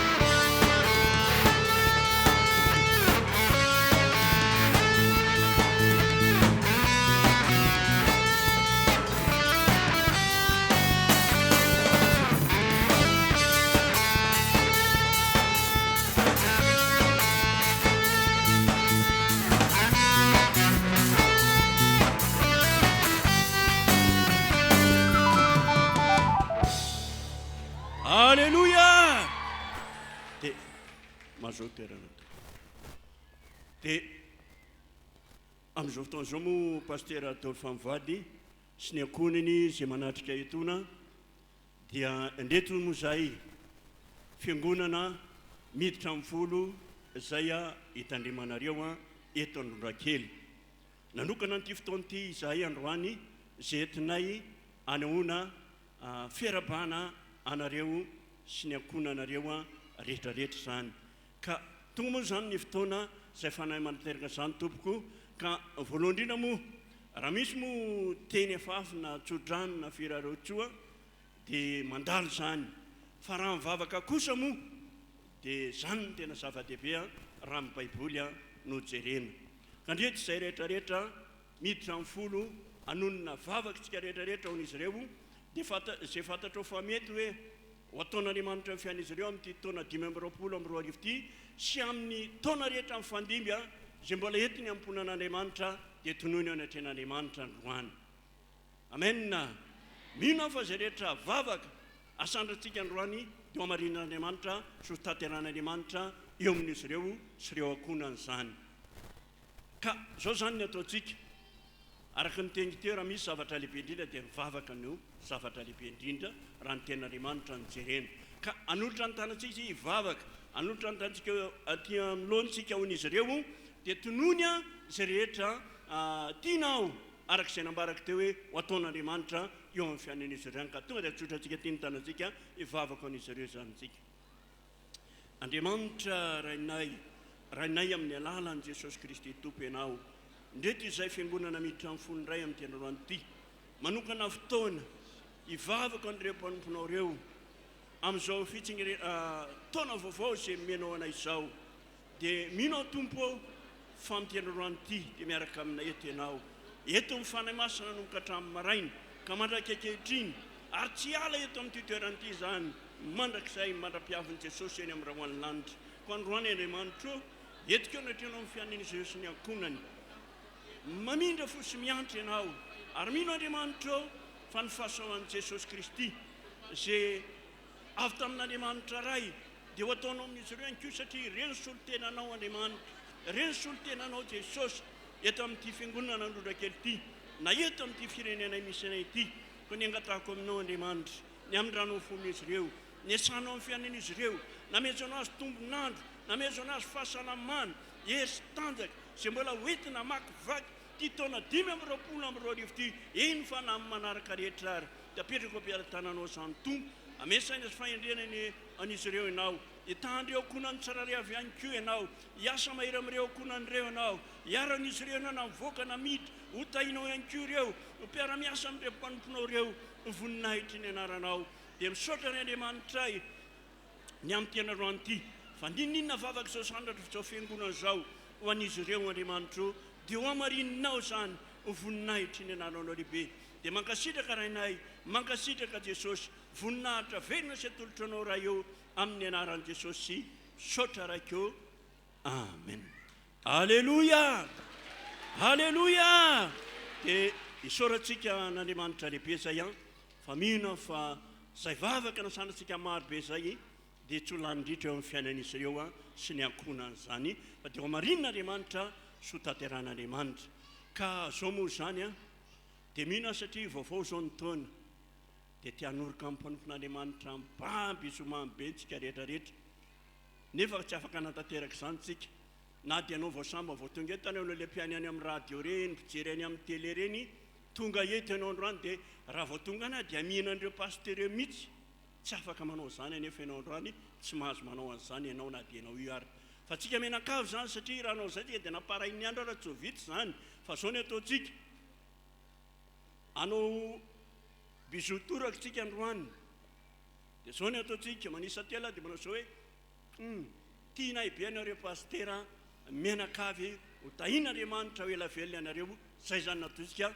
manisa tela dia zay nataontsika rehetrarehetra any dia ho raisiny eo am-pipetrahana zany izany isa 2 3 inay be anareo pasteur menakavy sy ny ankonany amen. Dia voninahitra ao n'Andriamanitra amin'izao fotoana izao moa zany dia hiditra amin'ny fomba ofisialy tsika ho fiarabantsika an'izy ireo ka misy amin'reto namako ray amin'reto namako reto moa nisy olo tena tanteraka izany izany dia metsika azy hatrany ny fitenena tiako tsika ho an'izay zany.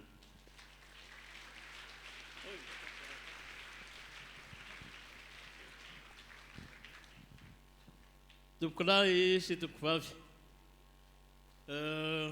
ny voalohanteny dia ny fiarabana miarabantsika rehetra tratry ny taona vaovao dia izany ihany koa no ifampiarabantsika ny androandroany satria sambatra raha samysambatra hoe ny fitenena i Abrahama fa natao ohatra ny amin'ny finoana fa sambatra raha samysambatra koa tsika manana n'ity androandroany ity iarahantsika faly sy anolorantsika fiarabana ho tratry ny taona 524 iarabany reto ray aman-drenitsika reto isika ary dia izany no irasantsika saina eto androany dia tsika rehetra zao araka ny tenin'ny fanetanana teo hoe sarytsika ifamihina sy ifanoroka amin'izy ireo saingy noho ny amarosantsika dia tsy azontsika atao zany fa dia zany ho isy olo tenantsika hitondra ny teny firarian-tsoa azy ireo dia aleo maka toerantsika tsy maninona afaka mahazo toerantsika afaka mipetraka zay afaka mipetraka ao anatin'ny teny fohy izay hoentina ho fiarabana azy ireo androany. Tompoko lahy sy tompoko vavy ny voalohanteny ho iaho dia ny fiarabana satria ny fiarabana dia tahaky ny masoandro miposaka ka samy manana anjara amin'izany ny rehetra indrindra toy ny faralavavany ny fiarabana ka sarytsika ifampiaraba dia izany indrindra no alorana fiarabana salanitra tompoko lahy salanitra tompoko vavy. Manaraka izany dia satry andahateny lava satry ihany koa hitondra firarian-tsoa maro dia maro saingy ny fotoana manapetra ihany nefa moa araka ny fitenenana hoe tsy dia ny fahaizana amin'ny teny na ny fahaizana mandahateny no hijoroana eto fa altytsika ndraikitra nomena dia hiantsoroana ampanitretena ndreto zahay ray aman-dreny mpanompon'Andriamanitra zahay zanakareo zahay mpino iandreketanareo zahay mpiara-miasa aminareo mitondra ny fiarabana anareo mivady sy ny ankonanareo rehetra miarahaba anareo zay tompoko tratry ty taona 524 ity ary ny firarian-tsoa avy aminay tompoko dia ny mbola hanafian'Andriamanitra tanjaka sy hery fahasalamana ho anareo mivady indrindra mbola omena sy omen'Andriamanitra fahaela velona ane ianareo anomezany laina ary ianareo ane ny andony lanitra sy ny tsirony tany hahatotosanareo antsakany sy andavany sany atity amanandraikitra goavana izany lay Andriamanitra ny antso anareo lay Andriamanitra ny fidy anareo lay Andriamanitra efa nanositra anareo ane ny mbola ampitombany zany fahasoavany zany eo anatinareo ka mbola handehananareo lavidavitra kokoa amin'ny fanomponan'Andriamanitra dia mbola isy olona andavitrisany maro isy olona nitapitrisany maro eto amin'ity tontolo zao ty hovonjena amin'ny alalan'ny anareo mivaly reto etepamaraparana sady ny teninay dia hoy izay hoe ho mangity lavitry ny fatiny inareo ary ny fahasoavan'Andriamanitra mandrakarivanao irosaka aminareo oloalanany sy vodalananareo izy amin'ny ilainareo rehetra ary tantanareo amin'ny tanakavanany ny fahamarinana ary dia mankasitraka indrindra haly izay ny amin'ny tsodrano izay avosisareo anay amin'ny teny io ity satria azonay antoka fa ho taterahan'Andriamanitra tsakany sy andavany eo amin'ny fiainana tsiraray avy zany tsodrano zany ka dia ho faranako sady ny teniko satria sy dia manana teny lava ho ambara fa izay firarian-tsoa tsotra sady fo izay no nentina tamin'ny teny io ity fa ny any fanirinay etepamaranana dia hoe sofrano zay ry dada sofrano zay ry neny misaotra tompoko lahy mankasitraka tompoko vavy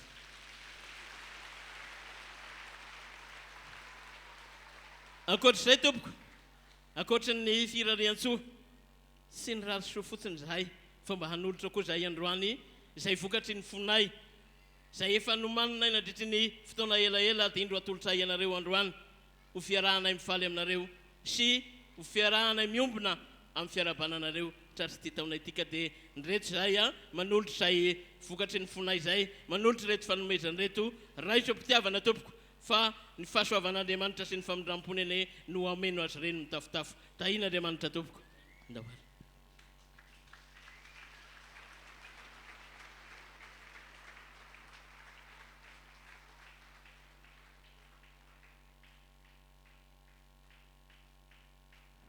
aloha tsy hatsahatra nitehaka mandrapahavitan'ny fanolorany reto fanomezany reto marika fa vokatry ny fontsika tokoa no atolotsika azy ireo androany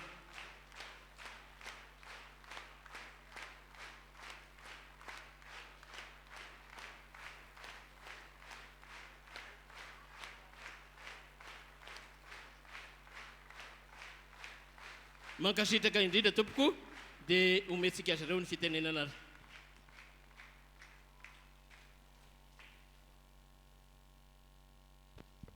isorana moa ny tompandriamanitra ry fiangonana fa dia nataon'Andriamanitra nisy tokoa ty fotoana androany ity ahafahantsika mifampahery mifampivavaka mifampirarisoa misaotra anareo fiangonana izay mivady ny amin'ny aja sy voninahitra nomenareo anay ka notoloranareo aja tokoa zahay notoloranareo vola mikarena notoloranareo vokatry ny tany arak'izao iarana mahita izao onerin'Andriamanitra avokoa ane zay rehetra laninareo taminay ary ho ataon'ny olona aminareo ihany koa zay nataonareo taminay mivady ary indrindrandrindra misaotra ny amin'ny vavaka nataonareo anay teo fa hery lehibe ho anay reny manoloana zao antso ny antson'Andriamanitra anay izao ka ny teniko farany dia hosetra n'izao zavatra tsara nomenareo anay izao dia hitondra tsodrano ho anareo izahay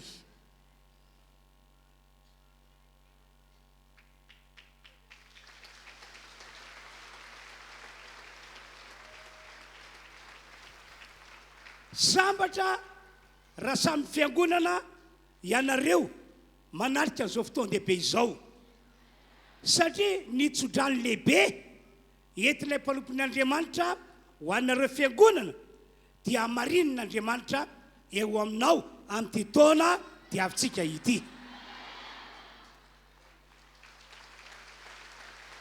hoy ny baiboly ny tsodrano meniny rainao dia mihoatra noho ny zava-tson'ireo tendrombohitra fagola sy ny zava-tson'ireo avoana tranainy tsara ny tompo amin'ny mampanompon'Andriamanitra mitondra zao tsodrano sy teny zao ao ho anareo amainga zao fiangonana zao aneny tompandriamanitra ka ho toka aminareo ny fifoazam-panahy lehibe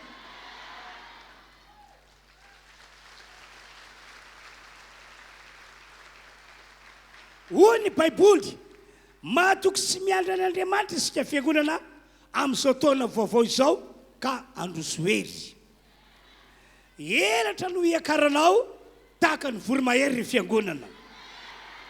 Iazakazaka ianao nefa tsy ho sasatra, andeha ianao nefa tsy ho reraka. Ho tafaverina amin'Andriamanitra avokoa ny fanareraka rehetra amin'izao fiangonana izao, ka samy hika ho mahery avokoa ny olona rehetra amin'ny taona ity.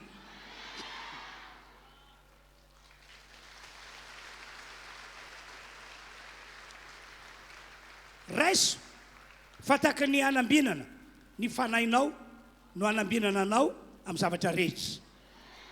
Mitsiro ny tany sy ny andony lanitra ho amin'izao fiangonana izao, ary inana ny matavy sy sotro ny mamy tokoa ny ianao. Amen. Noho izany tsofinay rano ary avotsitray ho anareo tonga eto zao teny izao. Amindra fo aminao sy amin'ny ankonanao aneny tompo amin'izao taona diavintsika izao, ka ho raisy ny antanana ny mombanao rehetra. Tsy andahoanao na iafoianao ny tompo manomboka izao.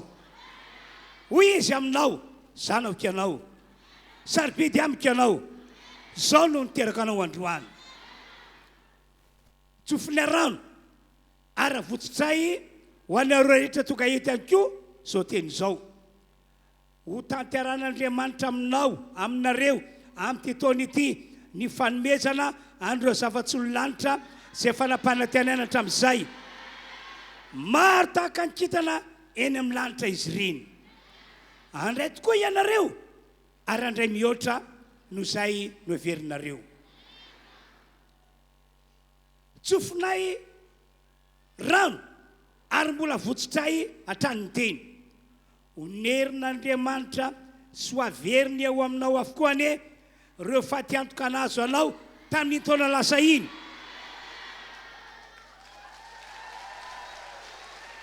Ho tanteraka aminareo amin'ny fomba mahagaga tokoa izany. Androany no efa tanteraka aminareo zany teny izany. Tsy andalo fotsiny zao taona diavintsika izao, fa manomboka androany ary mandra-pifarany taona tsy tsatra ny anasoanao ny tompo. Raha tojolana sy ady ianao, avotsiko ny teny. Amoakanao ho mpandresy ny tompandriamanitra. Raha marary ianao, avotsiko ny teny. Anasitrana anao amin'ny fomba mahagaga ny tompo Jesosy. Raha manana zavatra lehibe irina ianao, avotsiko ny teny. Ho tanteran'Andriamanitra aminao zany ary ho fagaganao anao ny fahatanterahana.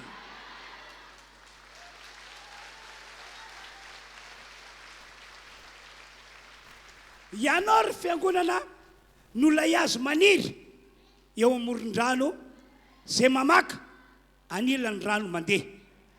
Tsy atahotra izy na dia avy aza ny anandro, ho maintsy mandrakariva ny raviny. Ianao zany. Tsy anay izy na dia miaty na aza ny andro, amokatra mandavataona izy. Ianao zany. Na inona zava-misy eto ambony tany, na inona zava-misy sy miseho eto amin'ny firenena malagasy, ho avan'Andriamanitra tranana ianao ry fiangonana. Izy tombotsy toa mitantana anao amin'ny tanakavana famarinana. Iaro anao tsy ho azony ratsy tokoa ny tompo, ary iaro anao amin'ireo loza tonga tapoka. Aza matahotra rehefa valo ianao, satria lozona zay manosona anao ny tompandriamanitra, ary tay zay manisy soanao izy. Avotsiko ny teny, ka ho tanteraka aminareo ilay teny nampitorean'Andriamanitra ny Esaya-paminany manao hoe: tsy anadino anao mihitsy aho ry fiangonana. Olona efa vita tompoka vatsa eo an-tanan'Andriamanitra ianao, ka aza matahotra, momba anao mandrakariva ao. Avotsiko ho anareo ihany koa ity teny faminaniana nampitondrian'ny Isaia ity, ka ho toka fagagana ho anareo.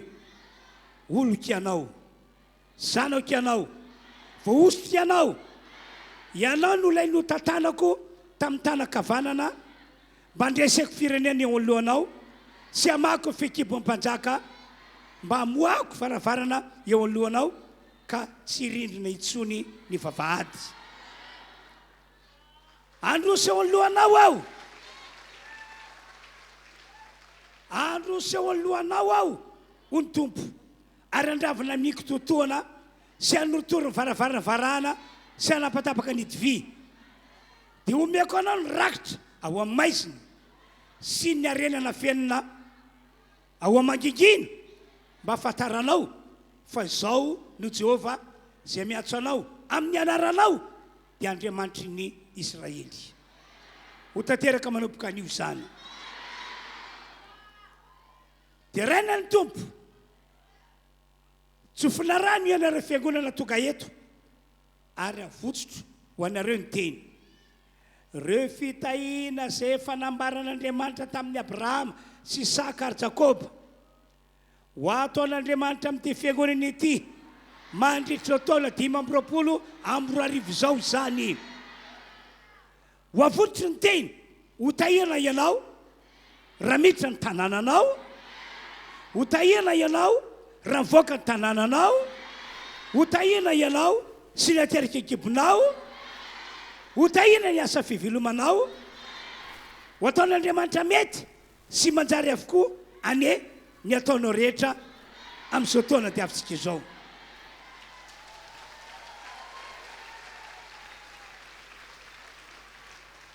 tsofoko rano ianareo fiangonana tsofoko rano ianareo rehetra tonga eto ary avotsotro ny teny ho tonga tahaka ny Jakoba ane ianareo rehetra ka ho tanteraka aminareo izay nataon'Andriamanitra taminy dia ianareo izay efa nentin'Andriamanitra tamin'izao fiangonana izao ho Jakoba ranjoro vavolombelona Jehova tsy nitondrana inona afa-tsy niteko ihany aho fony nita ty Jordany ity nefa ankehitriny efa tonga toboroa aho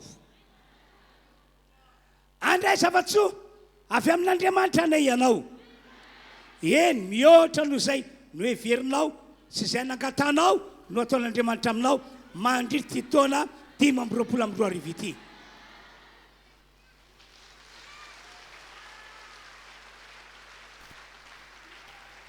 maminany ho anareo aho atsangan-javatra avokoa ianareo fiangonana amin'ity taona ity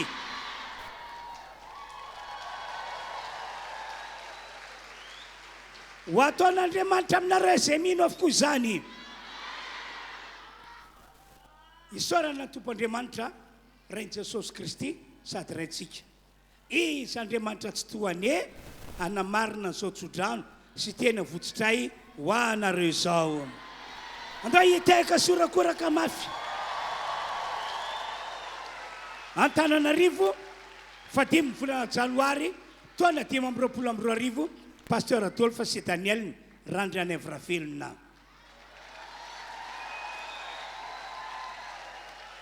andao hivavaka sotran'Andriamanitra isika rehetra tompoandriamanitra ay lay tsy toa lay magaga fahasoavany lehibe ho anay ny fotoan'androany satria androany no andro voatendrinao hitondrany ny mpanomponao tsodrano sy amin'ntsora ny teny ho an'ity fiangonana ity mba hiantoka azy ianao mandritry ny taona 520 ary efa afaka amin'ity fiangonana ity ny ranao Jesosy fiarovana ho anay sy ho fandresena ho anay tokoa ho anao ny tera sy ny aja ary ny vony anahitra anio ampitso ary mandrakizay amen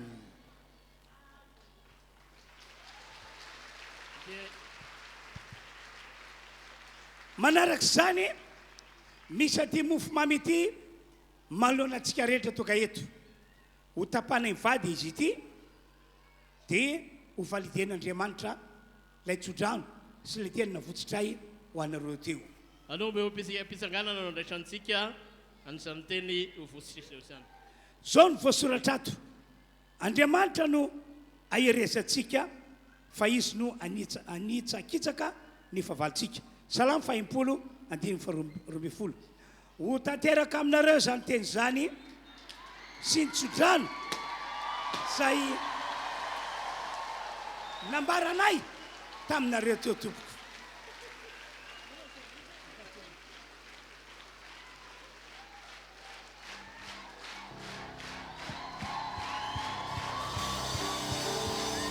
Alleluia! Samiary makatoerantsika isika. Vita ny tsodrano. Filona no andraisanareo an'izany tsodrano zany. Ka dia misaoran'Andriamanitra amin'ny alalany tehaka amin'ny revitrevitra. Dia ity filazana anankiray. Rapitso alatsinainy no misy an'ilay vavaka irantsika manao eto, mitondra ny anarana hoe herinandro magaga. Everiko ary tena zava-dehibe hoe taoriana ny tsodrano androany raha possible aminao tongava eto amin'ny enin'ora. Anao vavaka miaraka eto isika. Isaotra ny tompo noho ny tsodrano izay nitsofanay rano anario. Finoana no andehanantsika. Tena finoana no andehanantsika. Ary izay inoantsika ho ataon'ny tompo tanteraka. Amin'ny enina fotoana manomboka rapitso alatsinainy mifarana amin'ny fitora maraina. Zay zany tompoko no filazana napetraka taminareo a, ka dia mifarana fotoanantsika eto a, ny fotoana manaraka 12